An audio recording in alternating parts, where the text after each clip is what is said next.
Students, आज का हमारा टॉपिक होगा सेल मेम्ब्रेन। तो क्या होती है सेल मेम्ब्रेन? मीन्स सेल का आउटर पार्ट जिससे हमारी पूरी सेल कवर होती है, ढकी हुई होती है, उसको बोलते हैं सेल मेम्ब्रेन। तो डेफिनेशन क्या होगी? Every cell is bounded by a thin elastic but strong membrane called cell membrane. Means हमारी जितनी भी सेल हैं बाउंडेड होती हैं, ढकी हुई होती हैं बाय ए थिन, पतली, इलास्टिक बट स्ट्रॉन्ग मेम्ब्रेन, और उसी को बोलेंगे हम cell membrane. It is outer most covering that separate the content of the cell from surrounding environment. Means हमारी सेल की आउटर मोस्ट कवरिंग होती है, बाहर की कवरिंग होती है हमारी सेल की, जो सेपरेट करके रखती है, सेपरेट मीन्स अलग करके रखती है, the contents of cell, cell के कंटेंट को फ्रॉम द सराउंडिंग एनवायरनमेंट, उसके बाहर, उसके चारों तरफ के एनवायरनमेंट से सेल के कंटेंट को सेपरेट करके रखती है।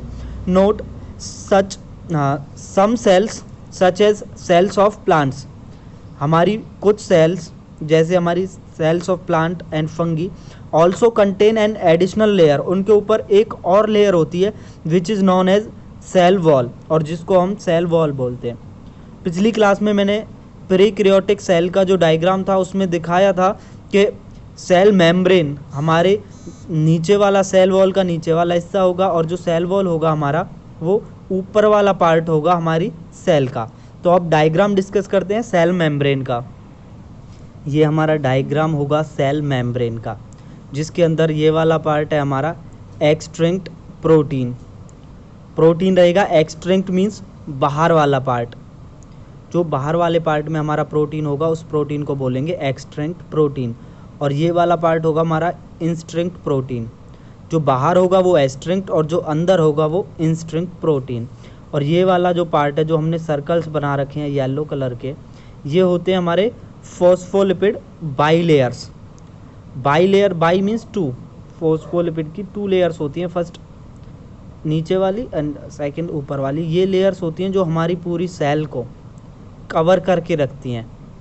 सेल मेम्ब्रेन की ये पार्ट्स हैं जो हमारी पूरी सेल को कवर करके रखते हैं। बाई लेयर मीन्स इसकी टू लेयर्स होती हैं हमारे पास, फर्स्ट लेयर ये हो गई एंड सेकंड लेयर ये हो गई। एंड जो डायग्राम था वो आपको यहाँ पे ड्रॉ करना है। Now the next topic is functions of cell membrane. Functions of cell membrane means cell membrane के फंक्शंस क्या होते हैं, काम क्या होते हैं, क्या काम करती है हमारी cell membrane. Cell membranes performs many functions, some of them are given below.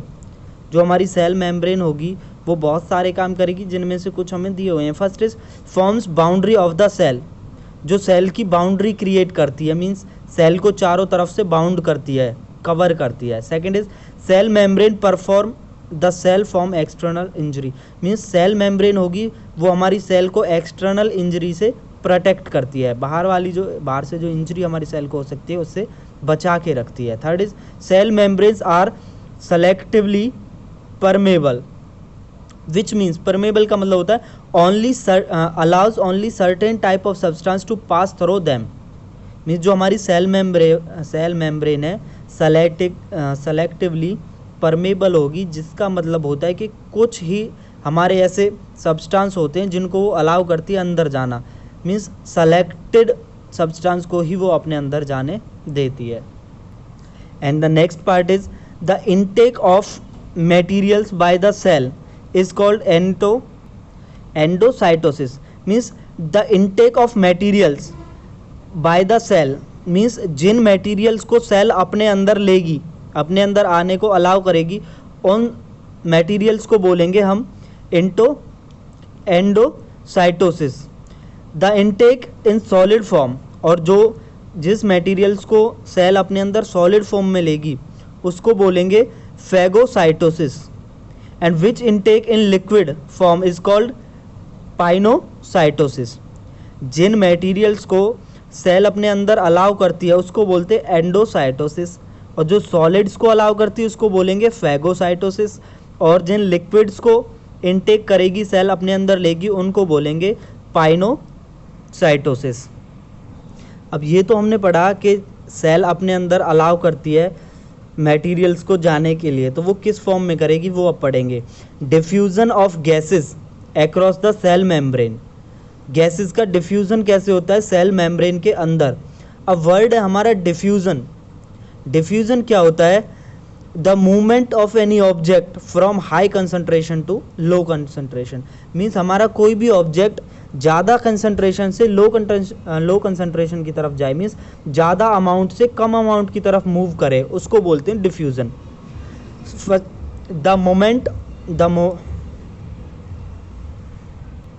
The movement of gases such as oxygen and carbon dioxide occurs by diffusion।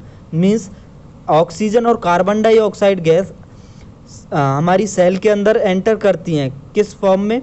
Diffusion की फॉर्म में, मीन्स डिफ्यूज़न की प्रोसेस के साथ। The movement is based on the diffusion in the concentration of gas in and out. Means diffusion की process की वजह से oxygen और कार्बन डाइऑक्साइड हमारी सेल के अंदर और बाहर मूवमेंट कर पाती हैं। The concentration of oxygen is very high. Oxygen का कंसंट्रेशन बहुत ज़्यादा होता है। कंसंट्रेशन का मतलब बहुत ज़्यादा अमाउंट में हमारे पास ऑक्सीजन होती है। That is 21% of air. हमारे एटमॉस्फेयर में जो एयर है उसके अंदर 21% ऑक्सीजन होती है। But inside the cell concentration is less. But cell के अंदर इसका concentration, because oxygen gets consumed in the process of respiration. हमारी ऑक्सीजन का कंसंट्रेशन हमारे एटमॉस्फेयर में तो बहुत ज़्यादा होता है, लेकिन हमारी सेल के अंदर बहुत ही कम होता है, क्योंकि इसका यूज़ हमारी सेल कर लेती है रेस्पायरेशन की प्रोसेस के थ्रू। रेस्पायरेशन मीन्स सांस लेने की जो प्रोसेस होगी, इसको रेस्पायरेशन बोलते हैं। So oxygen moves into the cell quickly by diffusion.